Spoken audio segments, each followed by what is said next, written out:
نہ کہ 3 طلاق کوئی چیز ہوتی ہے. یہ مہذب ترین الفاظ میں نان سینس ہے. واقعی تسلی ان کی تبھی ہوتی ہے جبکہ ننہال ددھیال پر بھی طلاق ڈال دے. یہ بالکل ایک حرام کام ہے، اس کے قریب بھی کسی شخص کو نہیں جانا چاہیے. سلامتی ہے ان آنکھوں پہ جو ہدایت پہ نظریں جمائے بیٹھی ہیں، ان کانوں پہ جو ذکر خیر کے منتظر رہتے ہیں، اور ان قدموں پہ جو ہدایت کی راہ پہ گامزن ہیں. 3 طلاق کا مسئلہ ہے. کہا جاتا ہے کہ جمہور امت کے ہاں 3 طلاق کے باب میں جو رائے ہے غامدی صاحب نے اس سے اختلاف کرتے ہوئے ایک نئی رائے دی ہے، اور یہ 3 طلاق کو 3 نہیں مانتے. اسی کے ساتھ ساتھ طلاق کے باب میں کہا جاتا ہے کہ غصے، رد عمل، آپادھاپی میں دی جانے والی طلاق کو امت طلاق شمار کرتی ہے، غامدی صاحب شمار نہیں کرتے. ہم سب سیدھا آتا ہوں مدعے پر. یہ بتائیے گا طلاق ثلاثہ اور غصے رد عمل کے باب میں طلاق جب دی جاتی ہے، جمہور امت کا ایک نقطہ نظر ہے، آپ نے اجتہاد کر کے ایک دوسرا نقطہ نظر قائم کیا، استدلال کیا ہے؟ یہ محض غلط فہمی ہے. میں نے کوئی نیا نقطہ نظر نہیں قائم کیا. اس میں سب سے پہلے رسالت مآب صلی اللہ علیہ وسلم نے اجتہاد فرمایا. اچھا. اس کے بعد سیدنا عمر نے اپنے زمانہ خلافت کے دوسرے سال ایک دوسرا اجتہاد کیا. ہمارے ہاں اس دوسرے اجتہاد کو قبول عام حاصل ہوا ہے. چنانچہ ائمہ فقہ بالعموم اسی کو بنیاد بنا کر 3 طلاق کے مسئلے سے متعلق اپنا فتویٰ دیتے ہیں. میں نے اس دوسری رائے سے اختلاف کیا ہے. اچھا. اختلاف کس پہلو سے کیا ہے؟ ایک اس پہلو سے کہ سیدنا عمر نے کیا کیا تھا اس کو سمجھنے میں غلطی لگی ہے، اور دوسرے یہ کہ سیدنا عمر نے جو کچھ بھی کیا تھا اس کا نتیجہ اچھا نہیں نکلا. تجربے نے ثابت کر دیا ہے کہ وہ اجتہاد مسلمانوں کی جمعیت کے لیے ان کے احوال کے پیش نظر موزوں نہیں تھا. چنانچہ ہمیں رسالت مآب کے اجتہاد کی طرف لوٹ جانا چاہیے. اچھا. یہ میرے موقف کا خلاصہ ہے. میں آپ کے سامنے میزان سے وہ ساری بحث رکھ دیتا ہوں جہاں میں نے اپنا یہ نقطہ نظر بیان کیا ہے. اس سے واضح ہو جائے گا کہ میں کیا کہہ رہا ہوں. میں نے لکھا ہے یہ طلاق کا صحیح طریقہ ہے. کیا مطلب؟ یعنی اس سے پیچھے طلاق کا وہ طریقہ بیان ہوا ہے جو اللہ تعالیٰ نے ہمارے لیے اپنی ہدایت کے طور پر نازل فرمایا. طلاق کس طرح دی جائے گی، اس میں ابتدا کہاں سے ہوگی، خاتمہ کہاں ہوگا، اس پورے طریقے کی میں نے اس جملے سے پہلے جو کچھ لکھا ہے اس میں وضاحت کی ہے. اس کے بعد میں نے لکھا ہے یہ طلاق کا صحیح طریقہ ہے، یعنی جو میں نے اوپر بیان کر دیا.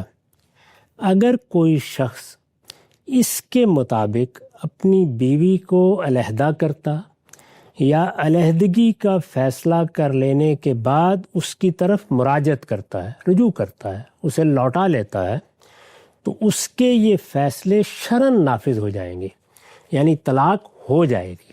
شریعت کی روح سے اس طلاق کو اب طلاق مانا جائے گا، شرعاً نافذ ہو جائیں گے. اس میں دیکھیے لفظ بہت اہم ہے، ہو جائیں گے. یعنی اللہ کی شریعت میں ایک طریقہ مقرر کیا گیا تھا، کسی شخص نے حرف بحرف اس کی پابندی کرتے ہوئے طلاق دی ہے، اس نے کسی جگہ کوئی خلاف ورزی نہیں کی. اب نہ یہ میرے لیے ممکن ہے کہ میں اس میں کوئی دوسری رائے قائم کروں، نہ آپ کے لیے ممکن ہے. اللہ تعالیٰ کے بتائے ہوئے طریقے کے امتثال میں ایک شخص نے بالکل درست طلاق دے دی ہے، تو اس میں جو تعبیر اختیار کی گئی ہے وہ کیا ہے؟ وہ طلاق واقع ہو گئی ہے، وہ طلاق نافذ ہو گئی ہے. اللہ تعالیٰ کے قانون کے مطابق اب اسے طلاق مانا جائے گا. یہ طلاق کا صحیح طریقہ ہے. اگر کوئی شخص اس کے مطابق اپنی بیوی کو علیحدہ کرتا یا علیحدگی کا فیصلہ کر لینے کے بعد اس کی طرف مراجعت کرتا ہے تو اس کے یہ فیصلے شرعاً نافذ ہو جائیں گے. یہ آپ نے بہت سنا ہوگا کہ طلاق ہو گئی. ہاں. یہ طلاق ہو گئی، یہ کب بولا جائے گا؟ جب طلاق اللہ تعالیٰ کے بتائے ہوئے طریقے کے ٹھیک مطابق دی گئی. ٹھیک.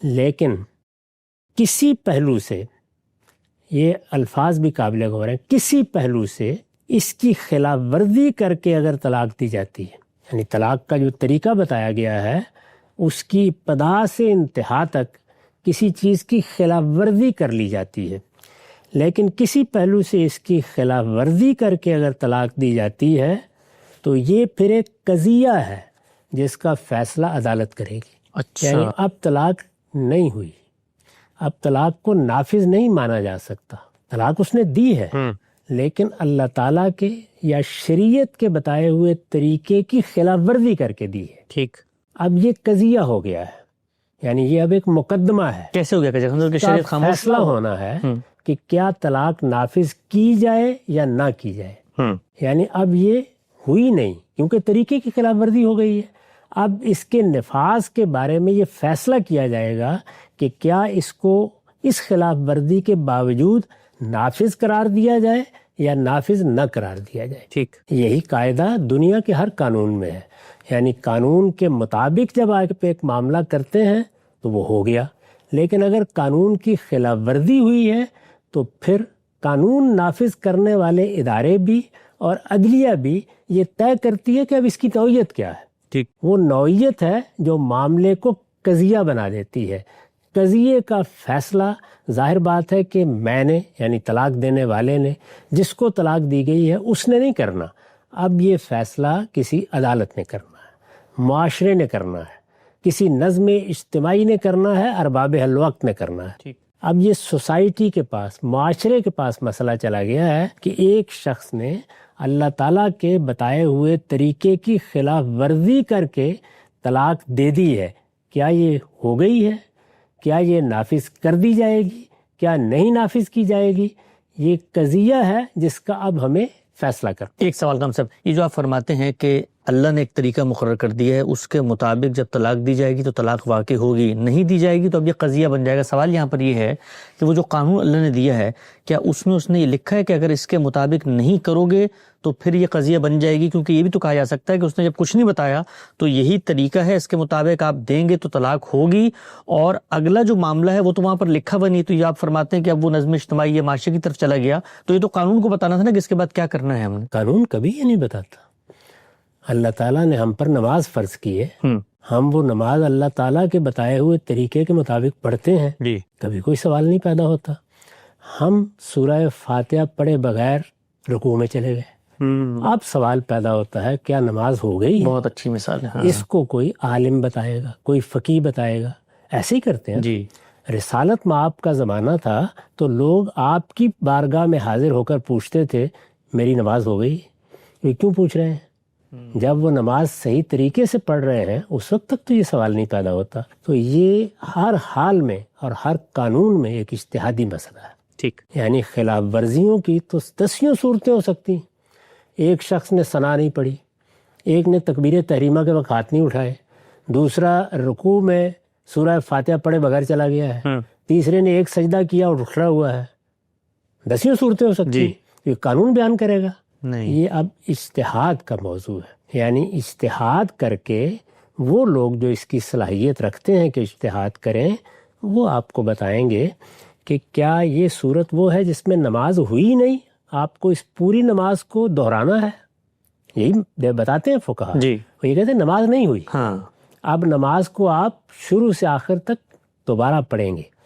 نماز ہو گئی ہے، صرف سجدہ صاحب کر لیں، یہ بتاتے ہیں نا۔ جی، یہ کیا ہو رہا ہے؟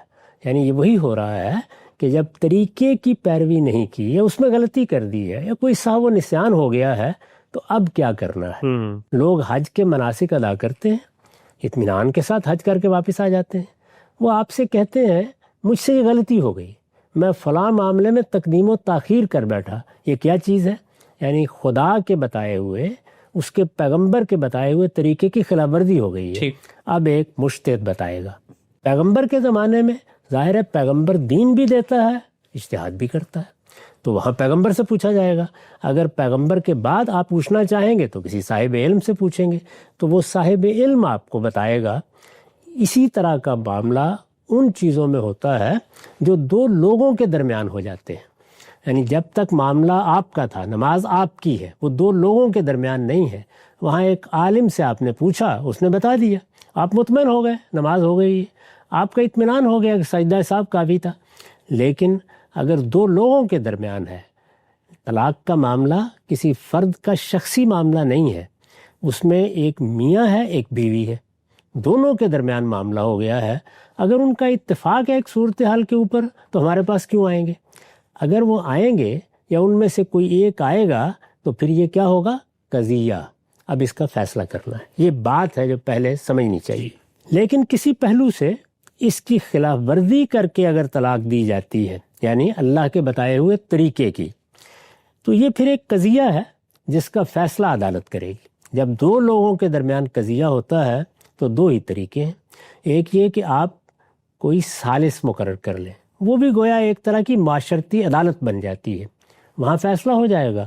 اور اگر کوئی منظم ریاست ہے، اس میں باقاعدہ عدلیہ ہے، تو پھر عدلیہ کی طرف رجوع کیا جائے گا۔ رسول اللہ صلی اللہ علیہ وسلم کے سامنے اس طرح کے جو مقدمات پیش ہوئے، کس طرح کے؟ یعنی جن میں خلاف ورزی ہوئی تھی، یہ دیکھ لیجئے 10 طلاقیں لوگوں نے دی ہوں گی، رسالت مآب کے زمانے میں بھی دی ہوں گی، روایتوں میں ذکر آتا ہے بہت سے لوگوں کے طلاق دینے کا، نکاح کرنے کا، وہ نہیں آئے رسالت مآب کے پاس۔ یہ دونوں مقدمات کیوں آئے؟ اس لیے کہ خلاف ورزی ہو گئی۔ رسول اللہ صلی اللہ علیہ وسلم کے سامنے اس طرح کے جو مقدمات پیش ہوئے، ان میں دو نہایت اہم ہیں۔ دو مقدمات ہمارے اس موضوع کے لحاظ سے بڑی غیر معمولی اہمیت رکھتے ہیں۔ اچھا، پہلا مقدمہ عبداللہ بن عمر کا ہے۔ عبداللہ بن عمر فقہائے صحابہ میں سے ہیں، صحابہ میں جو بڑے علماء پیدا ہوئے ان میں سے ہیں، سیدنا عمر کے صاحبزادے ہیں، ایک بڑی شخصیت ہے۔ انہوں نے یعنی سیدنا عبداللہ بن عمر نے ایام حیض میں اپنی بیوی کو طلاق دے دی۔ یعنی طلاق دینے کا جو طریقہ مقرر کیا گیا ہے وہ یہ ہے کہ طلاق طہر میں دی جائے گی۔ جب بیوی ایام سے پاک ہو جائے، اس کی طہر کی حالت شروع ہو جائے اور اس میں بیوی سے مقاربت نہ کی ہو، طلاق دینے کے لیے یہ طریقہ بتایا گیا ہے۔ انہوں نے اس کی خلاف ورزی کی، انہوں نے ایام حیض میں اپنی بیوی کو طلاق دے دی، تو سیدنا عمر رضی اللہ عنہ نے ان کا معاملہ رسول اللہ صلی اللہ علیہ وسلم کے سامنے پیش کیا۔ یعنی اب دیکھیے سیدنا عمر بھی کوئی معمولی شخصیت نہیں ہے، خلاف ورزی ہوئی ہے تو انہوں نے اپنے طور پر کوئی فیصلہ نہیں کیا، چونکہ رسول اللہ اس وقت باقاعد حیات تھے، اپنے بیٹے کا یہ معاملہ انہوں نے آپ کے سامنے پیش کر دیا۔ آپ اسے سن کر سخت ناراض ہوئے، اس لیے کہ عبداللہ بن عمر جیسے شخص سے یہ توقع نہیں ہو سکتی تھی کہ وہ اس طرح اللہ کے بتائے ہوئے طریقے کی خلاف ورزی کرے۔ آپ اسے سن کر سخت ناراض ہوئے اور فرمایا اسے حکم دو کہ رجوع کرے۔ یعنی آپ نے اس طلاق کو نافذ کرنے سے انکار کر دیا، اسے حکم دو کہ رجوع کرے، پھر اسے یعنی اپنی بیوی کو اپنی زوجیت میں روکے رکھے یہاں تک کہ وہ پاک ہو، یعنی اس کی ایام گزر جائیں، ایام میں طلاق دے دیے، یہاں تک کہ وہ پاک ہو، پھر حیض آئے، پھر پاک ہو، اس کے بعد چاہے تو روک لے اور چاہے تو ملاقات سے پہلے طلاق دے دے۔ یعنی آپ نے پورا اہتمام فرمایا کہ جو اللہ تعالیٰ نے طریقہ مقرر کیا ہے اس کی پوری حکمت کو سامنے رکھ کر اس طرح پاکیزگی کا انتظار کیا جائے، اس طریقے سے پھر ایک ایام آئے، اس کے بعد جو طہر ہو اس میں ملاقات کے بغیر، یعنی پوری طرح ایک ایک چیز کو واضح کر دیا کہ یہ طلاق اب اس طرح دی جائے گی۔ اس سے ظاہر ہے یہ بھی مقصود تھا کہ جو غلطی ہوئی ہے اس کا ازالہ ہو، اور یہ بھی مقصود تھا کہ لوگوں کو بھی معلوم ہو جائے کہ طلاق دیتے وقت جو طریقہ اللہ تعالیٰ نے بتایا ہے اس کی پابندی کیسے طابقاً نال بالنال ہونی چاہیے۔ اس لیے آپ نے فرمایا اس لیے کہ یہی اس عدت کی ابتدا ہے، یعنی اللہ تعالیٰ نے سورہ طلاق میں کہا ہے عورتوں کو عدت کا لحاظ کر کے طلاق دو، آپ نے یہ بتایا کہ عدت کی ابتدا ہی طہر سے کرنی ہے، یعنی طہر میں طلاق دینی ہے، اس کے بعد 3 حیض پورے گنے جائیں گے، ورنہ عدت کی ابتدا ہی نہیں ہو سکتی، اس لیے کہ یہی اس عدت کی ابتدا ہے جس کے لحاظ سے اللہ تعالیٰ نے عورتوں کو طلاق دینے کی ہدایت فرمائی ہے۔ یہ پہلے مقدمے میں رسالت مآب صلی اللہ علیہ وسلم کا فیصلہ ہے۔ اچھا، دوسرا مقدمہ رکانہ بن عبد یزید کا ہے۔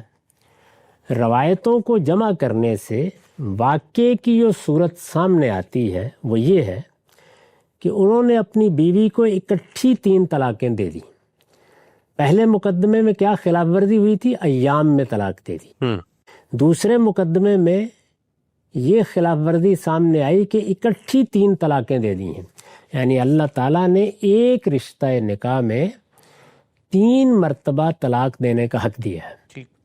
2 مرتبہ طلاق دی ہے وہ لوٹائی جا سکتی ہے، بیوی اسی طرح رہے گی عدت میں رجوع۔ لیکن اگر ایک رشتہ نکاح میں 1 طلاق دی، رجوع کر لیا، پھر کبھی کوئی معاملہ ہوا 2 سال 4 سال بعد دوسری طلاق دی، رجوع کر لیا، پھر 10-15 سال گزرے، پھر طلاق دی، اب رجوع نہیں ہو سکتا۔ تو یہ 3 طلاق ہے۔ یہ بات کہ آدمی ایک ہی وقت میں یہ کہہ دے میں نے 3 طلاق دے دی، یہ اس طریقے کی خلاف ورزی ہے۔ اللہ تعالیٰ نے 3 طلاق کا حق اس طرح نہیں دیا۔ وہ یہ ہے، دوسرا مقدمہ رکانہ بن عبد یزید کا ہے۔ روایتوں کو جمع کرنے سے واقعے کی جو صورت سامنے آتی ہے وہ یہ ہے کہ انہوں نے اپنی بیوی کو اکٹھی 3 طلاقیں دے دی۔ یہی غلطی ہے جو کی جاتی ہے، اسی کے بارے میں آپ نے سوال کیا ہے۔ پھر نادم ہوئے، یعنی صحابہ کو معلوم تھا کہ یہ خلاف ورزی ہو گئی ہے، اس لیے نادم ہوئے، انہیں احساس ہوا کہ میں غصے کی حالت میں یا اشتعال میں آ کر ایک غلط کام کر بیٹھا ہوں۔ پھر نادم ہوئے اور اپنا معاملہ حضور صلی اللہ علیہ وسلم کی خدمت میں پیش کیا۔ آپ نے پوچھا طلاق کس طرح دی ہے، یعنی یہ سوال کیا۔ ہمارے یہاں جب آپ کہتے ہیں میں نے 3 طلاق دے دی تو آپ ارادہ نہیں پوچھتے، طریقہ نہیں پوچھتے، کچھ نہیں پوچھتے۔ رسول اللہ صلی اللہ علیہ وسلم نے پوچھا طلاق کس طرح دی ہے، انہوں نے عرض کیا ایک ہی وقت میں بیوی کو 3 طلاق دے بیٹھا ہوں۔ آپ نے فرمایا ارادہ کیا تھا، یعنی یہ وہ چیز نہیں ہے جس میں فعل ہو گیا ہے، اس میں الفاظ زبان سے ادا کیے جاتے ہیں۔ وہ جرائم جن میں کوئی شخص زبان سے کوئی لفظ ادا کرتا ہے اس میں نیت اور ارادے کا پوچھنا ضروری ہے۔ انہوں نے عرض کیا ایک ہی وقت میں بیوی کو 3 طلاق دے بیٹھا ہوں۔ آپ نے فرمایا ارادہ کیا تھا؟ انہوں نے عرض کیا کہ ارادہ تو ایک ہی طلاق دینے کا تھا۔ آپ نے قسم دے کر پوچھا اور انہوں نے قسم کھا لی، یعنی یہ بات کہ تم درست کہہ رہے ہو، اللہ کو حاضر ناظر جان کر بتاؤ تمہارا یہی ارادہ تھا۔ ارادہ چونکہ ایک باطنی چیز ہے تو اس لیے آپ نے اس پر ان کو قسم دی۔ آپ نے قسم دے کر پوچھا اور انہوں نے قسم کھا لی تو آپ نے فرمایا یہ بات ہے تو رجوع کر لو۔ یہ ایک ہی طلاق ہوئی ہے، یعنی ارادے کی بنیاد پر آپ نے اس کو شمار کیا، الفاظ کی بنیاد پر شمار نہیں کیا۔ الفاظ کے حد تک انہوں نے 3 طلاق دے دی تھی ایک ہی وقت میں۔ جب انہوں نے بتایا کہ میرا ارادہ ایک ہی طلاق کا تھا تو آپ نے اسی کے حق میں فیصلہ دیا۔ انہوں نے عرض کیا لیکن میں نے تو یا رسول اللہ 3 طلاق کہا تھا، یعنی وہ اپنے الفاظ کے لحاظ سے اپنا مقدمہ پیش کر رہے ہیں کہ میری زبان سے تو یہ الفاظ نکلے تھے، میں نے اسی طرح کہا تھا۔ اس سے یہ معلوم ہوتا ہے کہ عربوں کے ہاں اس سے پہلے بھی یہی صورتحال تھی۔ انہوں نے عرض کیا لیکن میں نے تو یا رسول اللہ 3 طلاق کہا تھا۔ آپ نے فرمایا میں جانتا ہوں، تم رجوع کر لو، یعنی یہ مجھے معلوم ہے، تم نے بتا دیا ہے، یہی تو تم مقدمہ میرے پاس لے کے آئے ہو، یہ واضح ہو گیا ہے۔ لیکن جب میں نے تمہارا ارادہ پوچھا اور یہ معلوم ہو گیا کہ تمہارا ارادہ 3 طلاق کا نہیں تھا، ایک ہی طلاق دینے کا تھا، اس لیے تم رجوع کر لو۔ یہ طلاق دینے کا صحیح طریقہ نہیں ہے، یہ تبصرہ فرمایا آپ نے، یہ طلاق دینے کا صحیح طریقہ نہیں ہے۔ اللہ تعالیٰ کا ارشاد ہے کہ عورتوں کو طلاق دو تو ان کی عدت کے لحاظ سے طلاق دو۔ یہ استدلال فرمایا ہے رسالت میں آپ نے۔ سورہ طلاق کی جو پہلی آیت ہے کہ اے پیغمبر جب تم طلاق دو تو عدت کے لحاظ سے طلاق دو۔ اس سے پہلے بھی آپ نے کہا کہ عدت کے لحاظ سے یہ متعین کرنا ضروری ہے کہ اس کی ابتدا کب ہوگی، وہ طہر سے ہوگی۔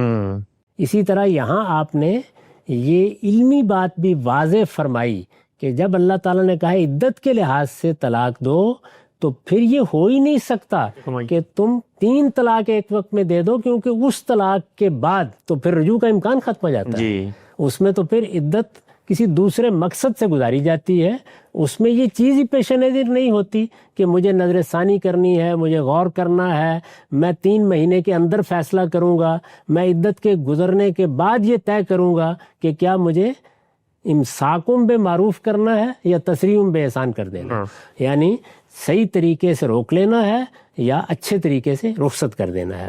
یہ آپ نے پوری بات بھی بیان کی، قانون کی حقیقت بھی بتائی، اس میں جو طریقہ اختیار کیا جاتا ہے وہ کس چیز پر مبنی ہے اس کو بھی واضح کیا، اور اپنا فتویٰ بھی ارشاد فرما دیا۔ اجتہاد یہ رسالت مآب صلی اللہ علیہ وسلم کا دوسرا فیصلہ ہے۔ ان دونوں مقدمات میں نبی صلی اللہ علیہ وسلم کا فیصلہ جن اساسات پر مبنی ہے وہ یہ ہے۔ اساسات پر مبنی ہے یعنی مطلب یہ ہے کہ وہ کیا قواعد ہیں، پرنسپلز، کیا ضوابط ہیں جن کو سامنے رکھ کر رسالت مآب صلی اللہ علیہ وسلم نے یہ اجتہاد فرمایا۔ یہ کیوں جاننا ضروری ہے؟ اس لیے کہ وہ اساسات جب متعین ہو جائیں گی تو ہمیں جو مسائل پیش آئیں گے ہم بھی ان میں فیصلہ کرنے کی پوزیشن میں آ جائیں گے۔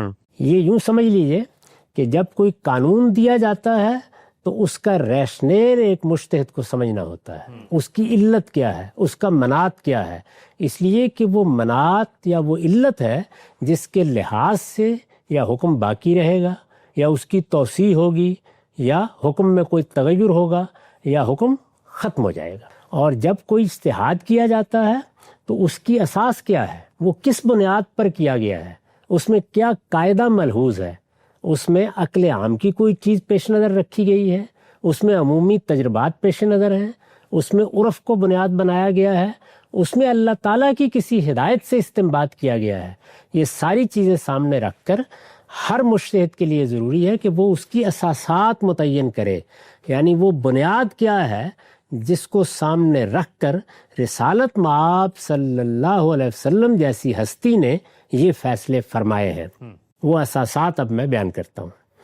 ان دونوں مقدمات میں نبی صلی اللہ علیہ وسلم کا فیصلہ جن اساسات پر مبنی ہے وہ یہ ہے، قانون کی خلاف ورزی ہو جائے اور اس کی تلافی ممکن ہو۔ یہ قانون کی خلاف ورزی ہوئی ہے، قانون کی خلاف ورزی ہو جائے اور اس کی تلافی ممکن ہو تو قانون کے احترام کا تقاضا ہے کہ خلاف ورزی کرنے والے کو تلافی کا حکم دیا جائے۔ اچھا، اس کو آپ اس مثال سے سمجھیے کہ ہمارے لیے موجودہ زمانے میں یہ قانون بنایا گیا ہے کہ ہم جب گاڑی چلائیں گے تو اجازت نامہ یا لائسنس ہماری جیب میں ہونا چاہیے۔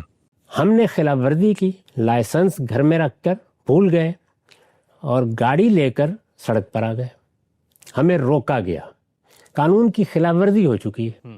ہم نے کانسٹیبل سے یہ کہا کہ لائسنس یا اجازت نامہ گھر میں پڑا ہوا ہے۔ اب تلافی کا طریقہ کیا ہوگا؟ گاڑی روکیے اور جا کر وہ لائسنس لے آئیے اور دکھا دیجیے۔ تو یہ گویا خلاف ورزی کی تلافی کرنے کے لیے کہا جا رہا ہے۔ ٹھیک، اس کو اصول میں سمجھ لینے کے بعد اب ظاہر ہے ہر جگہ اس کا اطلاق کیا جا سکتا ہے صورتحال کے لحاظ سے۔ قانون کی خلاف ورزی ہو جائے اور اس کی تلافی ممکن ہو تو قانون کے احترام کا تقاضا ہے کہ خلاف ورزی کرنے والے کو تلافی کا حکم دیا جائے۔ عبداللہ بن عمر رضی اللہ عنہ کو آپ نے یہی حکم دیا، رجوع کر لو، طلاق کا معاملہ ختم، اب تم روکے رکھو گے، پھر وہ پاک ہوں گی، پھر ایام آئیں گے، پھر پاک ہوں گی، اس میں ملاقات کے بغیر طلاق دو گے۔ یعنی پورے طریقے کو تفہیم کی منازل سے بھی گزارا اور پابندی کے لیے بھی کہا۔ یہ تلافی کا طریقہ ہے۔ دوسری بات، قائل کو اپنے منشا کی وضاحت کا حق ہے۔ قائل کو یعنی فاعل نہیں، فاعل ایک فعل کرتا ہے اور وہ ہم دیکھ لیتے ہیں، اس میں ظاہر ہے کہ بہت کم ایسا ہوتا ہے کہ نیت کا سوال ہو، وہ قرائن سے متعین بھی ہو جاتی ہے۔ قائل ہے، اس نے زبان سے کچھ الفاظ نکالے ہیں. جی. اس میں ہر حال میں یہ پوچھنا چاہیے کہ تمہارا منشا کیا تھا, ارادہ کیا تھا, نیت کیا تھی. یہ الگ بات ہے کہ وہ جب وہ بیان کرے تو قرائن کی بنیاد پر ہم اسے قبول کریں یا رد کر دیں, لیکن پہلا سوال اس سے یہی کیا جائے گا کہ منشا کیا تم کیا چاہتے تھے؟ طلاق دینے والے نے کہا میں نے 3 طلاق دے دی, یہ قول ہے. رسالت پاک صلی اللہ علیہ وسلم نے پوچھا ہے ارادہ کیا تھا. اس کے پہلے یہ پوچھا طلاق کس طرح دی تھی, جب اس نے پوری طرح بیان کر دیا تو اگلا سوال کیا ارادہ کیا تھا. یہ قائل کا منشا پوچھنا ہے. اس میں نے جو نتیجہ نکالا ہے وہ یہ ہے کہ قائل کو اپنے منشا کی وضاحت کا حق ہے, اس کا یہ حق مانا جائے گا.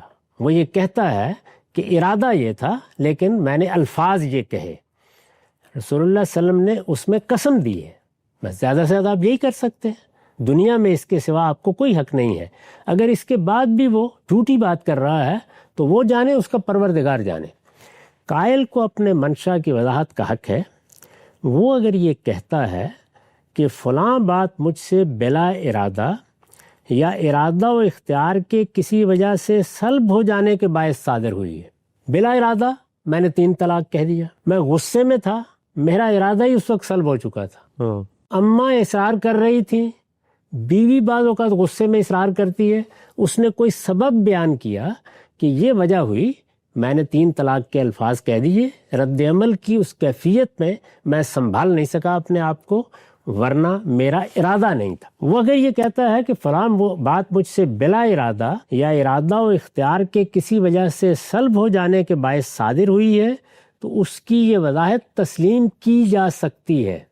یعنی لازم نہیں ہے کہ آپ تسلیم کریں, لیکن اس کی یہ وضاحت تسلیم کی جا سکتی ہے. اس کے جواب میں یہ نہیں کہا جائے گا کہ اب جو وضاحت تم چاہے کرتے رہو, یہ قابل تسلیم ہی نہیں ہے, 3 طلاق ہو چکی ہے. اس کی یہ وضاحت تسلیم کی جا سکتی ہے اس لیے کہ اس کے سچے ہونے کا پورا امکان ہے.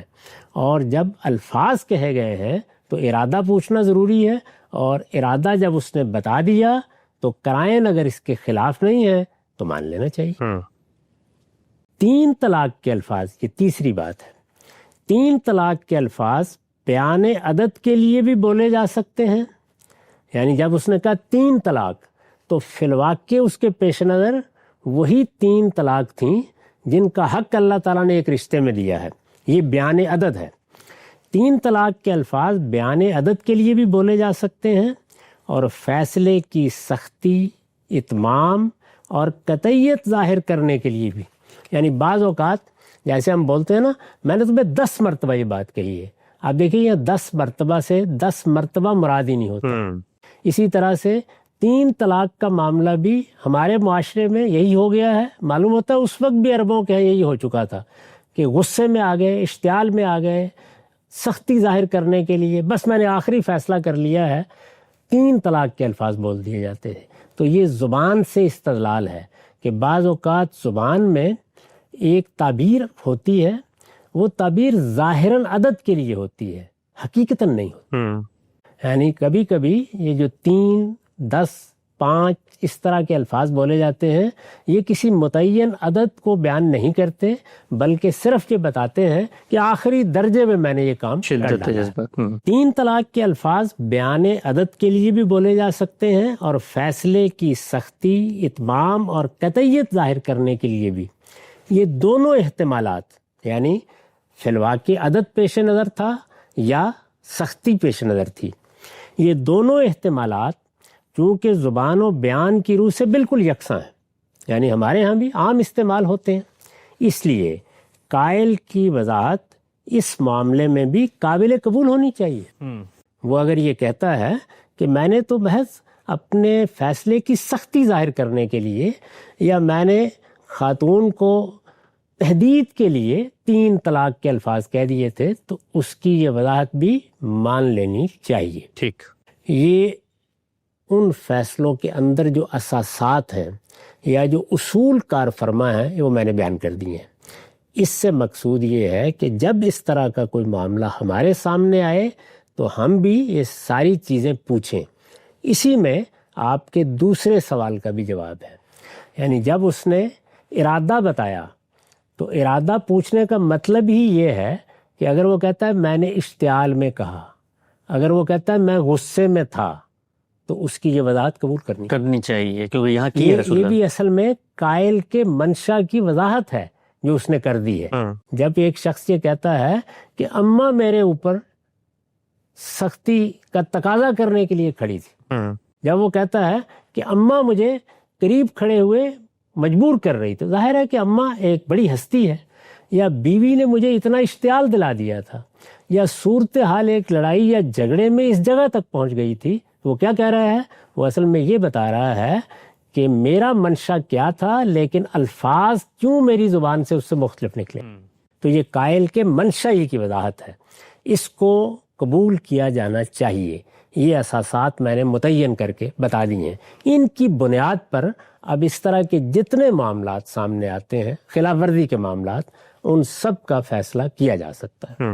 یہ اصل فیصلے کی وضاحت ہے، یعنی رسالت مآب کا فیصلہ، پہلے مقدمے میں بھی دوسرے مقدمے میں بھی۔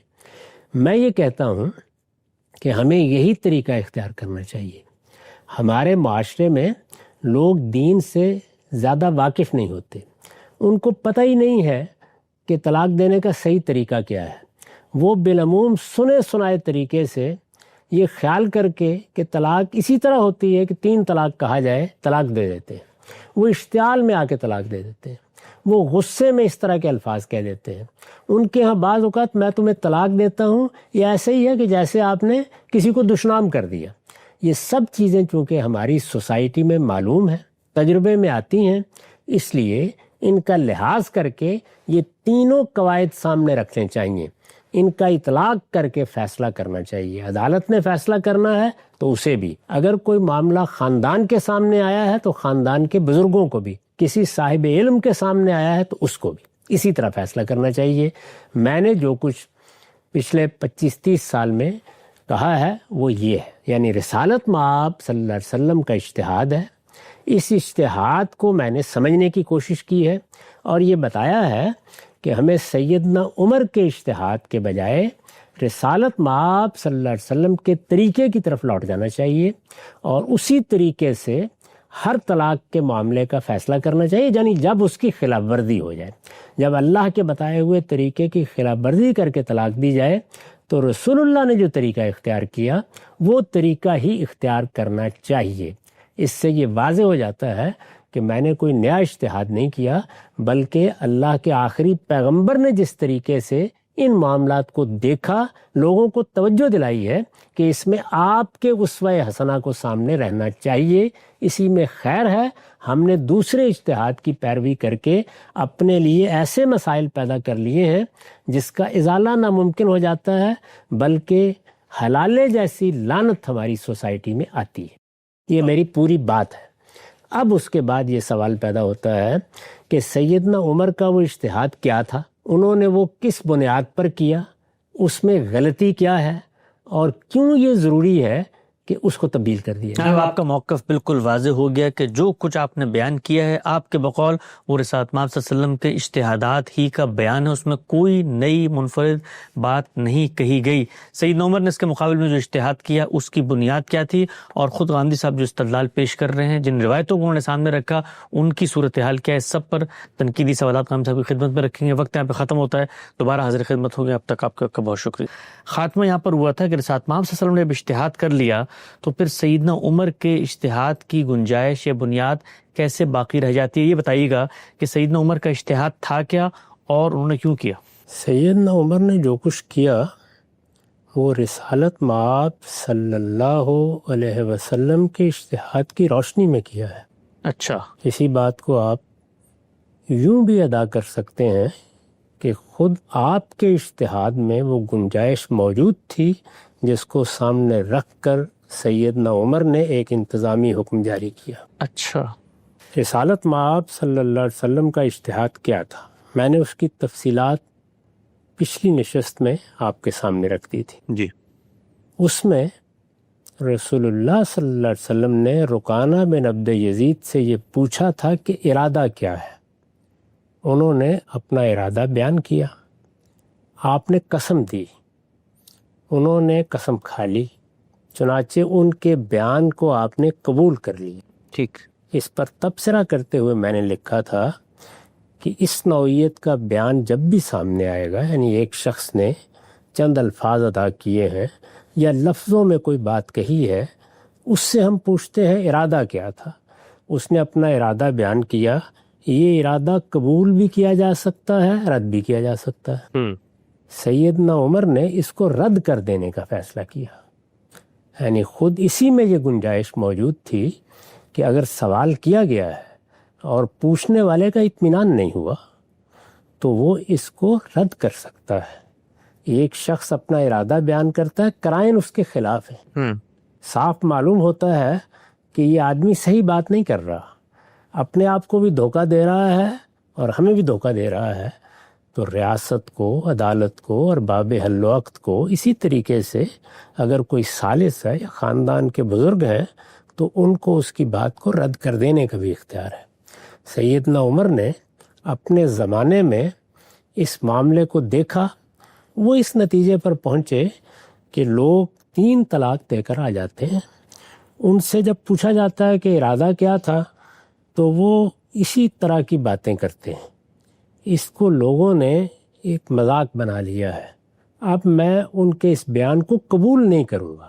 یعنی ان کے پاس یہ اختیار تھا، خود رسالت مآب صلی اللہ علیہ وسلم کے اجتہاد کے مطابق بھی یہ اختیار تھا، چاہیں تو قبول کر لیں، چاہیں تو رد کر دیں. انہوں نے یہ فیصلہ کیا کہ وہ قبول نہیں کریں گے اور پھر اس کو ایک قانون کی صورت دے دی. ان کا اجتہاد کیا ہے، اس کو ایک قانون کی صورت دے دینا. ایک صورت تو یہ ہے کہ وہ یہ کہتے کہ میرے پاس جو بھی آئے گا میں اس کو قبول نہیں کروں گا. انہوں نے قاعدہ بنا دیا کہ یہ اب قبول کیا ہی نہیں جائے گا. اچھا، اس لیے میں نے اس کو دوسرے اجتہاد سے تعبیر کیا تھا کہ بالکل اسی طرح ہوا ہے. اس میں یہ بات بھی بالکل واضح ہو جاتی ہے کہ سیدنا عمر بھی یہ سمجھتے تھے، رسالت مآب صلی اللہ علیہ وسلم نے بھی یہی بات واضح فرمائی کہ اس طرح کوئی طلاق ہو نہیں جاتی، اس کو واقع کرنے کا فیصلہ کیا جا سکتا ہے. یہ قضیہ ہے، اس میں اب عدالت کو طے کرنا ہے کہ طلاق واقع کر دینی ہے یا واقع نہیں کرنی. یہ ہو نہیں گئی. طلاق ہوتی کب ہے؟ اس وقت ہوتی ہے جب وہ اللہ تعالیٰ کے بتائے ہوئے طریقے کے بالکل مطابق دی جاتی ہے. یہی بات دیکھیے روایت میں بیان ہوئی ہے، یہ صحیح مسلم کی روایت ہے. اس میں یہ واقعہ جس طریقے سے بیان ہوا ہے وہ میں آپ کے سامنے رکھ دیتا ہوں. یہ کہتے ہیں کہ کانت طلاق علی عہد رسول اللہ صلی اللہ علیہ وسلم و ابی بکر و سنتین من خلافت عمر طلاق الثلاث واحدہ. عبداللہ بن عباس رضی اللہ عنہ کی روایت ہے، فرمایا طلاق رسالت مآب صلی اللہ علیہ وسلم کے عہد میں، ابو بکر رضی اللہ عنہ کے عہد میں اور سیدنا عمر کی خلافت میں بھی 2 سال تک اگر ایک وقت میں 3 طلاق دے دی جائیں تو ایک ہی شمار کی جاتی تھی. یعنی لوگوں سے اسی طرح پوچھا جاتا تھا، وہ جب کہتے تھے کہ ہمارا ارادہ ایک ہی طلاق کا ہے تو ایک ہی طلاق کا حکم جاری کر دیا جاتا تھا. فقال عمر بن الخطاب، عمر ابن الخطاب نے ایک موقع پر فرمایا ان الناس قد استعجلوا فی امر قد کانت لہم فیہ انا. لوگوں نے ایک ایسے معاملے میں جلد بازی کی ہے جس میں ان کے لیے سہولت رکھی گئی تھی. یعنی اللہ تعالیٰ نے، اللہ کے پیغمبر نے تو راستہ نکال دیا تھا لیکن لوگوں نے غلطی کی ہے. فلو امضینہ علیہم، یہی بہتر ہوتا کہ ہم اس طرح کی طلاق واقع کر دیا کرتے. فامضاہ علیہم، اس کے بعد انہوں نے اس طلاق کو واقع کرنے کا حکم دے دیا. اچھا، اس سے پوری بات بالکل واضح ہو جاتی ہے کہ انہوں نے رسالت مآب صلی اللہ علیہ وسلم کے کسی فیصلے کی خلاف ورزی نہیں کی، بلکہ اس میں جو 2 امکانات تھے اس میں ایک امکان کو سامنے رکھ کر حالات کی تبدیلی کا لحاظ کرتے ہوئے ایک انتظامی حکم جاری کر دیا. اس کے بارے میں نے یہ عرض کیا تھا کہ اس کے مفاسد سامنے آ گئے ہیں، اس کو لازماً ختم کر دینا چاہیے. امت مسلمہ کی جو حالت رہی ہے، جو اس وقت ہے، اس سے جو مسائل پیدا ہوئے ہیں، ظاہر ہے کہ اس کی اب ایک تاریخ بن چکی ہے. اب یہ کوئی نظری بحث نہیں ہے. ہم دیکھتے ہیں کہ لوگ اس میں کس طرح کی غلطیاں کرتے ہیں. پھر کس مصیبت میں پھنس جاتے ہیں، پھر اس میں دین اور شریعت کی روح کس طرح پامال ہوتی ہے، پھر حلالہ جیسی مکروہ چیزیں کس طرح رواج پاتی ہیں، ان سب چیزوں کو سامنے رکھ کر میں نے یہ رائے دی ہے کہ رسالت بآب صلی اللہ علیہ وسلم نے جو طریقہ رکھا تھا وہ طریقہ کیا تھا کہ ہم بیان لیں گے، ہم حالات کو دیکھیں گے، اس شخص نے کیا کیا ہے، وہ کیا کہتا ہے، اس کا ارادہ کیا ہے، کرائم کس چیز کے ہیں، اس کی بنیاد پر ہر معاملے کو سامنے رکھ کر اس کے لحاظ سے فیصلہ کریں گے۔ یہ میرا نقطہ نظر۔ ٹھیک، اچھا قاسم صاحب، یہ جو سیدنا عمر کا آتا ہے معاملہ، اور خود روایت یہ بتا رہی ہے کہ رسالت مآب صلی اللہ علیہ وسلم کے زمانے میں آتا ہے کہ سیدنا ابوبکر کے زمانے میں اس بارے میں کیا نقطہ نظر اپنایا گیا تھا، تو یہ بھی تو کہا جا سکتا ہے نا کہ ان کو یہ اندازہ ہوا ہو کہ یہ اتنا کبھی فعل ہے، اتنا مکروہ فعل ہے کہ یہ رک نہیں رہا، اس کو ہم کہیں کہ ہم بھی عذر ہی نہیں سنیں گے کسی کا کہ جی اس کی نیت ارادہ محرک کیا تھا، تاکہ اس کا سدباب کیا جا سکے، اس کو ختم کیا جا سکے۔ جب ہم کہہ دیں گے کہ اس طریقے سے جب دو گے تو نافذ ہو جائے گی، تو گویا اس کے نتیجے میں لوگ ڈریں گے کہ اب تو کوئی بیان لینے کا موقع بھی نہیں آئے گا، لہٰذا ایک حکمت یہ بھی تو پیش نظر ہو سکتی سیدنا عمر کے اس اقدام میں کہ یہ معاملہ سرے سے ختم ہی کر دیا جائے۔ یہ تو مسالے ہیں، ظاہر ہے جو فیصلہ بھی کیا جاتا ہے وہ مسالے کو سامنے رکھ کر ہی کیا جاتا ہے۔ ہمارا دین بھی علیم و حکیم کا دیا ہوا دین ہے، اس دین میں چیزیں کس طرح مبنی بر حکمت ہوتی ہیں، ان کے کیا مقاصد ہوتے ہیں وہ ہم سب جانتے ہیں، چنانچہ ہر فقیہ اور ارباب حل و عقد میں سے ہر شخص انہی چیزوں کو سامنے رکھ کر کوئی رائے قائم کرتا ہے۔ میرا مقصد صرف یہ تھا کہ اس میں کوئی خلاف ورزی نہیں ہوئی، بلکہ وہ گنجائش موجود تھی کہ وہ اگر چاہیں تو اپنے زمانے میں یہ رائے قائم کر لیں۔ اس رائے کو وہ عام حالات میں بھی اختیار کر سکتے تھے اور اس کو ایک قانون کی صورت بھی دے سکتے تھے، بلکہ یہ معلوم ہوتا ہے کہ وہ اس کے ساتھ سزا بھی دیا کرتے تھے۔ اس سے یہ بالکل واضح ہو جاتا ہے کہ انہوں نے قانون کی حرمتی کو سامنے رکھا ہے اور اس زمانے کے حالات کے لحاظ سے لوگوں پر اس کا نفاذ کیا ہے۔ اس کے بعد کیا حالات پیدا ہوئے، ہمارے زمانے میں کیا صورتحال ہے، ظاہر ہے یہ سب چیزیں ہمیں ملحوظ رکھنی چاہیے۔ جب ہم ان کو ملحوظ رکھیں گے تو بعض اوقات کسی فیصلے کو تبدیل کرنے کی ضرورت محسوس ہوتی ہے۔ میں نے یہی عرض کیا ہے کہ اس کو تبدیل کر دیا جائے۔ اجتہادی اطلاقات، انتظامی فیصلے یہ ہمیشہ مسالے کو سامنے رکھ کر اور حالات کے لحاظ سے ہوتے ہیں، تاہم جو قاعدہ ان میں کار فرما ہوتا ہے اس کی خلاف ورزی نہیں ہونی چاہیے، اور میں نے عرض کیا تھا کہ نہ اس کی خلاف ورزی رسالت مآب صلی اللہ علیہ وسلم نے کی ہے نہ سیدنا عمر نے کی۔ ٹھیک، اچھا ہم سب یہ اب رسالت مآب صلی اللہ علیہ وسلم کے چونکہ یہ خلفاء ہیں، آپ کے ساتھی، آپ کے بعد انہوں نے اس نظم و نسق کو آگے لے کر چلے ہیں، تو اب اس میں خود رسول اللہ فرماتے ہیں کہ علیکم بسنتی و سنت الخلفاء راشدین المہدیین اور ما انا علیہ واصحابی، تو اب جو امت کا آگے نقطہ نظر رجحان ہوا وہ تو یہ تھا کہ سیدنا عمر کا جو کچھ اسوہ ہے اس کو اپنا لیا جائے۔ تو پہلے مجھے بتائیے گا اصولی طور پر کہ اللہ کے پیغمبر کے بعد آپ کے صحابہ جب اس طرح کے کسی معاملے میں کچھ چیز کرتے ہیں تو رسول اللہ صلی اللہ علیہ وسلم تو ہمارے لیے ان کو اسوہ قرار دے کر گئے ہیں کہ بھی ان کے طریقے پہ چلو، تو پھر اس سے سیدنا عمر نے رسالت مآب صلی اللہ علیہ وسلم نے ایک فیصلہ کیا، وہ اپنے زمان و مکان کی رعایت ہے کہ سیدنا عمر نے جب دوسرا فیصلہ کر دیا تو اب آپ کو ہمیں سب کو اسی فیصلے کی پیروی کرنی چاہیے، اس لیے کہ اللہ کے پیغمبر نے کہا ہے کہ میرے صحابہ کی پیروی کرو۔ یہ روایت بالعموم موضوع بحث رہتی ہے، اس کا مدعا ہم نے علم النبی میں واضح کیا ہے۔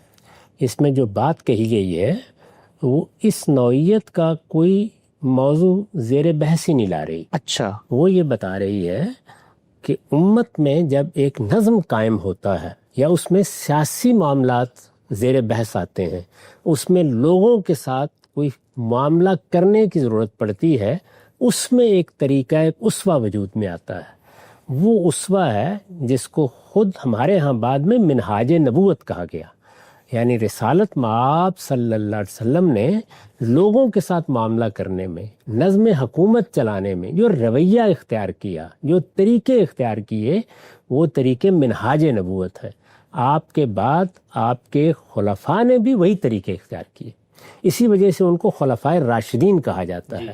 تو وہاں سنت کا لفظ اس معنی میں استعمال ہوا ہے کہ جو لوگوں کے ساتھ معاملہ کرنے میں، سیاسی چیزوں کو دیکھنے میں، اس میں جو رویے مطلوب ہوتے ہیں انہیں اختیار کرنے میں میں نے طریقہ اختیار کیا ہے، اس کی پیروی کرو اور میرے خلفاء کے طریقے کی پیروی کرو۔ اس کے بعد وہ چیزیں آتی ہیں جن کا تعلق علمی اختلافات سے ہوتا ہے، اخلاقی اقدامات سے ہوتا ہے یا تدابیر سے ہوتا ہے۔ جی، ان سب چیزوں میں تنقید ہو سکتی ہے، اس سے اختلاف ہو سکتا ہے، اس لیے کہ علمی معاملات میں بنائے استدلال دیکھی جاتی ہے۔ ٹھیک، علمی معاملات میں یہ دیکھا جاتا ہے کہ اگر خلیفہ راشد نے بھی کوئی حکم دیا ہے تو اس کی بنیاد کیا ہے، قرآن میں کیا بنیاد ہے، سنت میں کیا بنیاد ہے، علم و عقل کے مسلمات میں کیا بنیاد ہے۔ اس بنیاد سے کوئی شخص اتفاق کر سکتا ہے، کوئی اختلاف کر سکتا ہے، اور اس امت میں یہ اتفاق و اختلاف ہوا ہے۔ چنانچہ خود سیدنا عمر کے اس فیصلے سے لوگوں نے اختلاف کیا ہے۔ اسی طرح کی صورتحال اس وقت ہوتی ہے جب کوئی اخلاقی اقدام کیا جاتا ہے۔ اخلاقی اقدام میں بھی ظاہر ہے میرے نفس میں بھی ایک الہام موجود ہے، آپ کے ہاں بھی ایک الہام موجود ہے، اسی کے استقراء سے اخلاقیات ترتیب پاتی ہیں۔ پھر ہمارے پاس اللہ کی کتاب موجود ہے، اس نے اخلاقی اصولوں کو محکم بنیادوں پر استوار کر دیا ہے، ان کی توضیحات کر دی ہیں، اس کو سامنے رکھ کر ہم طے کرتے ہیں کہ فلاں معاملے میں اخلاقی اصولوں کی خلاف ورزی ہوئی ہے۔ وہ ہماری ذمہ داری ہے کہ اس کو بیان کریں، وہ کسی سے بھی ہوئی ہو۔ یہ البتہ بالکل صحیح ہے کہ صحابہ کرام کے معاملے میں اس طرح کی چیز اگر موضوع بحث بن گئی ہے تو وہاں شہادت کے درجے کی روایات چاہیے، شواہد چاہیے، اس سے کمتر کسی روایت کی بنیاد پر، اخبار احاد کی بنیاد پر، لوگوں کے بیانات کی بنیاد پر کوئی رائے نہیں قائم کرنی چاہیے۔ اور تیسری چیز کیا ہے؟ تدابیر کے بارے میں کوئی مسئلہ نہیں ہے، اس میں نہ کسی پر الزام آتا ہے، نہ اس میں بنائے استدلال تلاش کرنے کی ضرورت ہوتی ہے، یہ زیادہ تر عقل عام پر مبنی ہوتی ہیں۔ یہاں یہی صورتحال ہے، انہوں نے اندازہ لگایا، یہ طے کرنے کی صحیح کی کہ اس میں لوگوں کے ساتھ کیا معاملہ کرنا چاہیے، اس میں جس چیز کو قرین مصلحت دیکھا فیصلہ کر دیا۔ مسالے ہمارے سامنے اپنے نتائج کے ساتھ آ جاتے ہیں، چنانچہ اس میں اگر کوئی چیز غلط واضح ہو گئی ہے تو اس کو فوراً تبدیل کر لینا چاہیے۔ نقطہ بالکل واضح ہو گیا، آگے بڑھاتے ہیں۔ اچھا غلام صاحب، یہ جو سیدنا عمر کا اجتہاد تھا جس کو پوری امت میں قبول عام حاصل ہوا، کہا جاتا ہے کہ یہ جمہور علماء فقہا کا موقف ہے، تو آپ سے پہلے بھی کیا کسی نے سیدنا عمر کے اس اجتہاد سے اختلاف کی جسارت کی ہے، یا کوئی امت کے اندر ایسا زاویہ بھی رہا کہ رسالت پاک صلی اللہ علیہ وسلم کا جو اجتہاد تھا اسی کی طرف ہمیں لوٹنا چاہیے، گویا 3 طلاق کو 3 نہیں بلکہ ایک ہی تسلیم کرنا چاہیے، یعنی بیان کی اہمیت ہونی چاہیے، بندہ بتائے کہ اس کے پیش نظر کیا تھا؟ اس پر بڑی تفصیلی بحث خود امام ابن تیمیہ نے کی ہے۔ اچھا، چنانچہ انہی کی رائے پر ہمارے ہاں بھی اہل حدیث حضرات ایک ہی طلاق قرار دیتے ہیں۔ یہ ایسی کوئی نادر چیز نہیں ہے، میں نے اس کا ریشنل متعین کر کے بتایا ہے۔ یہ واضح کیا ہے کہ اس میں رسالت مآب کے فیصلے میں خود اس نقطہ نظر کی گنجائش موجود تھی، اوکے ٹھیک، اور یہ واضح کیا ہے کہ اس میں یہ بھی لازم نہیں ہے کہ کہ ایک طلاق واقع کی جائے، جی، اس کو بھی دیکھا جائے گا، ارادہ کیا تھا، اس کے قرائن کیا ہیں، اس میں قبول بھی کیا جا سکتا ہے اور رد بھی کیا جا سکتا ہے۔ ٹھیک، آگے بڑھاتے ہیں سلسلہ گفتگو کو۔ اچھا غلام صاحب، ساتھ میں آپ صلی اللہ علیہ وسلم کا جو اجتہاد تھا اس کے جو نظائر آپ نے شواہد پیش کیے، اس کے اوپر چند متعین سوالات میں جو مقابل کا نقطہ نظر ہے اس کی روشنی میں رکھتا ہوں۔ سیدنا ابن عمر کا جو آپ نے بتایا تھا کہ جب انہوں نے طلاق دی تو رسالت پاک صلی اللہ علیہ وسلم نے خلاف ورزی پر لوٹانے کا حکم دیا۔ خود ابن عمر رضی اللہ تعالیٰ عنہ کا ایک اثر ہے، وہ روایتوں میں نقل بھی ہوا ہے کہ ان سے جب صحابہ نے پوچھا کہ آپ نے لوٹا لی تو وہ جو طلاق دی تھی اس کے بارے میں آپ نے کیا کیا، تو انہوں نے کہا میں نے اس کو شمار کر لیا۔ بعض جگہ پہ آتا ہے شمار کر لیا، بعض جگہ پہ صراحت نہیں ہے۔ سوال آپ کی خدمت میں یہ ہے، اگر اللہ کے پیغمبر کے اجتہادی نقطہ نظر کی روح سے خلاف ورزی کر کے اگر طلاق دی جائے، اس کو لوٹایا جائے گا، تو لوٹانے کے باوجود سیدنا ابن عمر تو کہہ رہے ہیں میں نے اس کو شمار کر لیا، گویا طلاق تو واقع ہو گئی۔ یہ ان کا نقطہ نظر ہے، ظاہر حالات ان کے سامنے ہیں۔ وہ اگر یہ سمجھتے تھے کہ میں نے پختہ ارادے کے ساتھ طلاق دی تھی، میری طرف سے عزم ظاہر کر دیا گیا تھا، یہ ایک تکنیکی معاملہ ہے، ایام میں طلاق دینا نہ دینا، اس وجہ سے یہاں شمار کرنا چاہیے۔ ان کی یہ رائے سنی جا سکتی ہے، اس پر غور کیا جا سکتا ہے، ہو سکتا ہے کسی معاملے میں آپ بھی یہی رائے قائم کریں۔ اس طرح کے معاملے میں علی الاطلاق چیزیں نہیں ہوتی، بلکہ دیکھا جاتا ہے کہ خلاف ورزی کی نوعیت کیا ہے۔ ٹھیک، آخر نماز میں کوئی خلاف ورزی ہو جاتی ہے تو ہم دیکھتے ہیں کہ کیا ایسی خلاف ورزی ہوئی ہے جس میں نماز دہرانی چاہیے، کیا ایسی ہوئی ہے کہ نماز تو ہو گئی، سجدہ صاحب کافی ہے۔ یہ سب کس بنیاد پر کیا جاتا ہے؟ یہ ظاہر ہے کہ کسی معاملے کی نوعیت دیکھ کے کیا جاتا ہے۔ 3 طلاق کا معاملہ زیادہ سنگین ہے، ایام میں طلاق دے دی، ارادہ بھی تھا، طلاق دینا ہی پیش نظر تھا، غلطی ہوئی ہے اور غلطی بھی اس نوعیت کی ہے، تو خود دیکھیے کہ حج کے معاملے میں رسالت مآب صلی اللہ علیہ وسلم نے تقدیم تاخیر کے بعض معاملات میں یہی رائے دی۔ تو اس وجہ سے یہ تو دیکھا جاتا ہے کہ معاملہ کیا ہے، نوعیت کیا ہے، اس میں کیا رائے قائم کرنی چاہیے.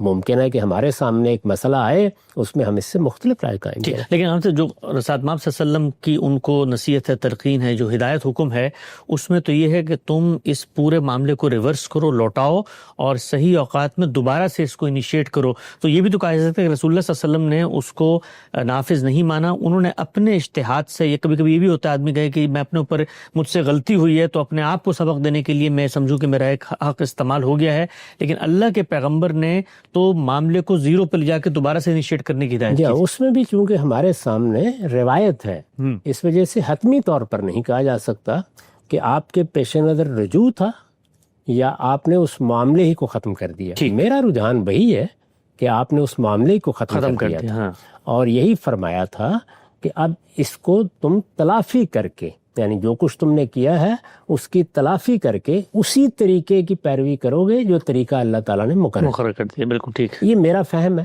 لیکن کسی دوسرے کا فہم اس سے مختلف بھی ہو سکتا ہے. اس طرح کے جتنے معاملات ہیں وہ ہمارے سامنے پوری تفصیلات کے ساتھ نہیں آتے. اس میں ایک اصول کار فرما ہے، اس کو ہم دیکھ لیں گے.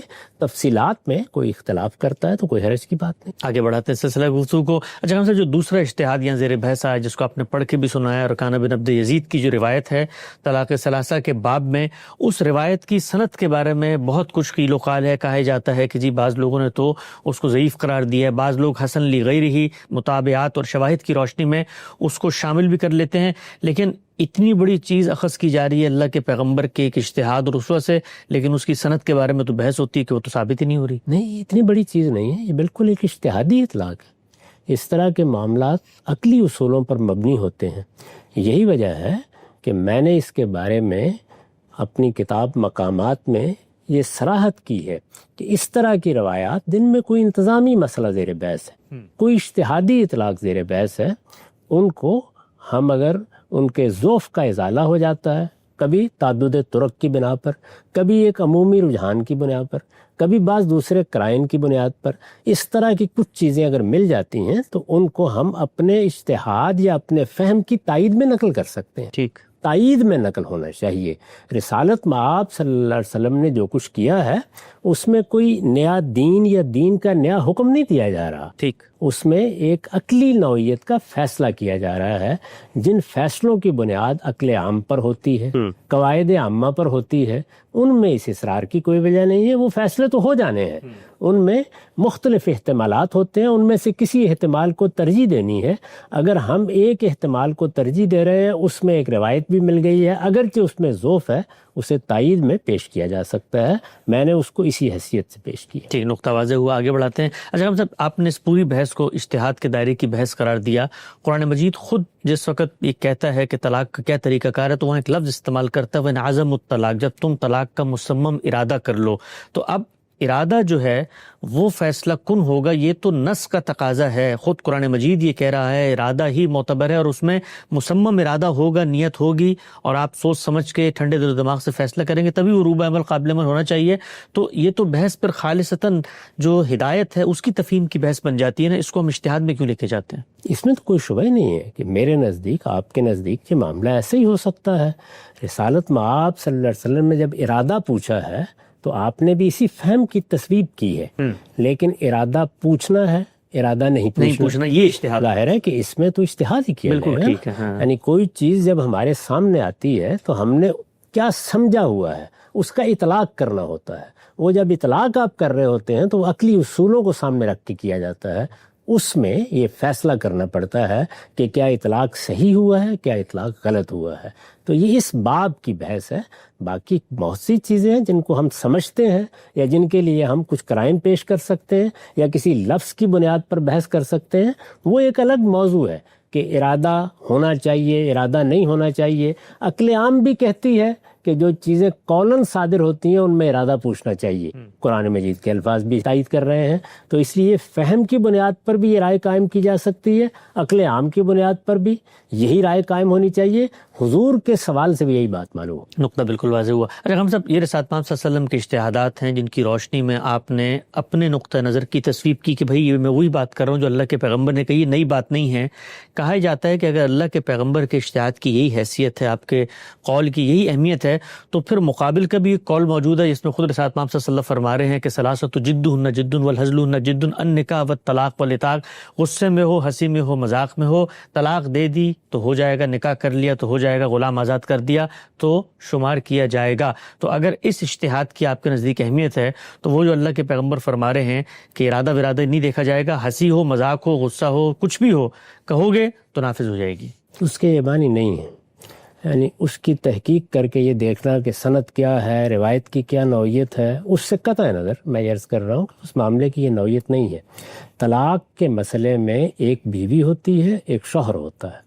ہمارے سامنے اگر کوئی مقدمہ آ گیا ہے تو اس مقدمے میں کوئی آدمی یہ کہتا ہے کہ میں تو مذاق کر رہا تھا, تو یہ عدالت پر ہے. وہ چاہے تو اس کے قرائن کی بنیاد پر اس بات کو قبول کرے اور چاہے تو اس بنیاد پر نافذ کر دے کہ یہ طلاق کوئی مذاق کرنے کا معاملہ ہے. اچھا. تو اس لیے یہ مختلف پہلو ہیں. یہ بالکل اسی طرح کی بحث ہے جیسے لوگوں نے ایک لمبے عرصے تک مجادلے کا بازار گرم کیے رکھا کہ ایمان کم ہوتا ہے یا زیادہ. ایک قانون کا پہلو ہے, وہ الگ چیز ہے. ایک واقعہ ہے, وہ بالکل الگ چیز ہے. تو قانون میں جب کوئی چیز حق تلفی کے پہلو سے زیر بحث آتی ہے, ایک عورت آتی ہے, وہ یہ کہتی ہے کہ اس نے مجھے طلاق دے دی ہے اور طلاق اس نے پوری سنجیدگی کے ساتھ دی ہے, اب یہ کہتا ہے کہ میں تو مذاق کر رہا تھا. تو اس موقع کے اوپر اگر یہ کہا جائے کہ اس میں مذاق کوئی چیز نہیں ہوتی, تم نے طلاق دی ہے, یہ عورت کہہ رہی ہے یہ آزاد ہو چکی ہے, تو یہ ہو سکتا ہے, یہ رائے قائم کی جا سکتی ہے. لیکن اس میں بھی ایسا نہیں ہوتا کہ علی الاطلاق یہ باتیں نافذ ہو جاتی ہیں. ایک اصول ہے کہ یہ کہہ دینا کہ میں مذاق کر رہا تھا, یہ کہہ رہا تھا کہ میں سنجیدہ تھا. اس طرح کی بہت سی چیزیں لوگ بعض اوقات قانون کی خلاف ورزی کر کے اور جانتے بوجھتے خلاف ورزی کر کے بھی کہہ دیا کرتے ہیں. تو اس میں اگر کسی موقع پر رسول اللہ نے یہ فرمایا ہے کہ ایسی چیزوں کو ہم اہمیت نہیں دیں گے تو یہ بالکل ٹھیک ہے. لیکن اہمیت نہیں دیں گے, کیا یہ علی الاطلاق کوئی فیصلہ ہے؟ جس طریقے سے یہاں آپ نے اہمیت دی ہے اور ارادہ پوچھا ہے, تو جب کسی روایت کو آپ پڑھتے ہیں تو اس کے لیے ضروری ہے کہ آپ اس کو قرآن مجید کے اندر رکھ کر دیکھیں, اس کو دین کے قواعد عامہ میں رکھ کے دیکھیں, اس کو عقل عام کے مسلمات کے اندر رکھ کے دیکھیں, پھر اس میں وہ شرائط, وہ حدود, وہ قیود عائد کی جاتی ہیں. یہ بات اگر اس طریقے سے کہی جائے کہ لوگ روز آئیں آ کر یہ کہہ دیں کہ میں تو مذاق کر رہا تھا, تو یہ معاملہ مذاق کا نہیں, ہم نہیں قبول کریں گے. جیسے کہ سیدنا عمر نے دیکھیے کیا کیا, لوگ آ کے یہ بات کہہ دیتے ہیں کہ میں نے تو 3 طلاق دی تھی, بس 3 طلاق کے الفاظ منہ سے نکل گئے تھے, یا ایسے ہی کہہ دیا تھا, یا میں غصے میں تھا, میرے پیش نظر ایک ہی طلاق دینا تھا. انہوں نے کہا ہم نہیں قبول کریں گے. یہ اسی نوعیت کی بات ہے, اس کو علی الاطلاق کوئی فیصلہ نہیں قرار دینا چاہیے. نقطہ بالکل واضح ہو گیا. خود یہ جو روایت ہے, اس کا جو سیاق ہے, کانٹیکسٹ ہے, وہ اسی بات کی تائید کرتا ہے. رسالت پاک صلی اللہ علیہ وسلم کے سامنے ایک بندہ پیش کیا گیا جس بندے کے بارے میں مشہور تھا کہ وہ اس طرح لوگوں کو نکاح کرتا رہتا ہے, غلام خریدتا ہے, ان کو مذاق میں آزاد کرتا ہے, بعد میں پھر پکڑ لیتا ہے. کان الرجل یطلق النساء, اس شخص کے بارے میں اللہ کے پیغمبر نے کہا کہ اگر اس طرح کا کوئی آدمی آتا ہے اور وہ بعد میں گزر پیش کرتا ہے, جب اس سے مطالبات کیے جاتے ہیں نکاح کرنے کے بعد حقوق کے کہ میں تو مذاق کر رہا تھا, تو اس طرح کی چیز کو قابل عمل نہیں سمجھا جائے گا, اگرچہ یہ روایت سند کے کسی معیار پہ پوری نہیں اترتی اور نہ کسی امہات حدیث کتب میں اس کو نقل کیا گیا ہے. شاہم صاحب, آخری چند چیزیں میں چاہتا ہوں وہ بھی ذرا واضح ہو جائیں. آپ کے نقطہ نظر کے مطابق اگر کوئی میاں بیوی شادی سے پہلے یہ لکھ دیں کہ ہم جو قرآن مجید کا بتایا ہوا طریقہ ہے اس کی خلاف ورزی کر کے اگر کبھی زندگی میں, غصے میں, رد عمل میں, آپا دھاپی میں, افراتفری میں طلاق کے الفاظ کہہ دیں, تو وہ کسی بھی صورت میں شماری نہ کیا جائیں, تو اس چیز کی گنجائش موجود ہے؟ یقینا ظاہر ہے کہ کوئی آدمی یہ بتا سکتا ہے کہ میری طبیعت پر بعض اوقات برا اثر ہوتا ہے, میں کبھی کبھی اپنے اشتعال پر قابو نہیں پاتا, تو مجھ سے اگر کوئی ایسی چیز صادر ہو جائے تو اس کو قانونی لحاظ سے نہ دیکھا جائے. یہ بات کہی جا سکتی ہے اور اس کا لحاظ کیا جا سکتا ہے, لیکن پھر یہ معاملہ ایک قضیہ ہوگا, یہ پھر عدالت کے سامنے جا سکتا ہے. اس میں عورت بھی اپنا مقدمہ لے کے جا سکتی ہے, خاندان بھی لے جا سکتا ہے, جیسے سیدنا عمر لے کر چلے گئے, اس میں پھر عدالت فیصلہ کر سکتی ہے. ٹھیک. آخری سوال غام صاحب, آپ یہ فرماتے ہیں کہ کسی بھی حکومت ریاست کے اندر شخصی معاملات الگ ہوتے ہیں اور ریاست کی مداخلت صرف ان چیزوں میں ہوتی ہے جہاں جان مال آبرو کے خلاف زیادتی یا حق تلفی ہو, تو کیا مسلمانوں کی حکومت میں یہ حق بھی ہے حکمران کو کہ وہ اس طرح کے معاملات میں کوئی چیز قانون کی سطح پر نافذ کر دے؟ کیونکہ یہ تو میرا شخصی معاملہ ہے, میں اگر 3 کو 3 سمجھتا ہوں تو 3 سمجھوں گا, اور 3 کو 1 سمجھتا ہوں تو 1 سمجھوں گا. ریاست کا اس پورے کے پورے دائرے میں کیا مداخلت کی کوئی گنجائش باقی بھی ہے؟ آپ نے نکاح کیا, ہو گیا, اطمینان کے ساتھ آپ میاں بیوی کی حیثیت سے رہیے, طلاق ہو گئی, کوئی جھگڑا پیدا نہیں ہوا, مان لی گئی, خاندان میں مسئلہ طے ہو گیا, حکومت کو کبھی مداخلت نہیں کرنی چاہیے. لیکن کوئی ایک فریق اگر مقدمہ لے کے آ گیا ہے تو اب حکومتی کا فیصلہ نافذ ہوگا. اس میں 2 فریق ہیں, یعنی شخصی معاملات کی نوعیتیں بھی الگ الگ ہوتی ہیں. ایک وہ شخصی معاملات ہیں جن میں میری ذات تک معاملہ محدود ہے, وہاں تو میں فیصلہ کر سکتا ہوں. لیکن جب ایک دوسرا فریق بھی موجود ہے تو یہ فیصلہ اس نے کرنا ہے کہ میں مقدمہ لے کے جاؤں گا یا نہیں لے کے جاؤں گا. میراث کو دیکھ لیجئے, خاندان میں بیٹھ کے مسائل طے ہو گئے, لوگوں نے اپنا حق چھوڑ دیا, اس پر کسی کو اعتراض نہیں کرنا چاہیے. لیکن اگر حقداروں میں سے کوئی اپنا مقدمہ لے کے چلا گیا ہے تو اب یہ ریاست کی, حکومت کی, عدالت کی, ارباب حلوق کی ذمہ داری ہے کہ وہ فیصلہ کریں. وہ فیصلہ کریں گے تو جو ان کے نزدیک قانون کی تعبیر ہے اس کے لحاظ سے فیصلہ کریں گے, اور اگر اس کو کسی قاعدے کی صورت میں نافذ کر دیا گیا ہے اس صورت میں بھی یہی ہوگا. جیسے کہ سیدنا عمر نے یہ بات فرمائی, تو جو معاملہ بھی سامنے آئے گا اس کی نوعیت دیکھی جائے گی. وہ اگر شخصی سطح پر حل ہو گیا ہے تو عدالت کو, حکومت کو گھروں میں جا کے مداخلت نہیں کرنی چاہیے, اور اگر وہ حل نہیں ہوا, وہ حکومت کے سامنے آ گیا ہے, تو پھر ذمہ داری ہے کہ اس معاملے کو لیا جائے, کیونکہ پھر یہ ایفائے حقوق کا معاملہ. نقطہ بالکل واضح ہو گیا ہے.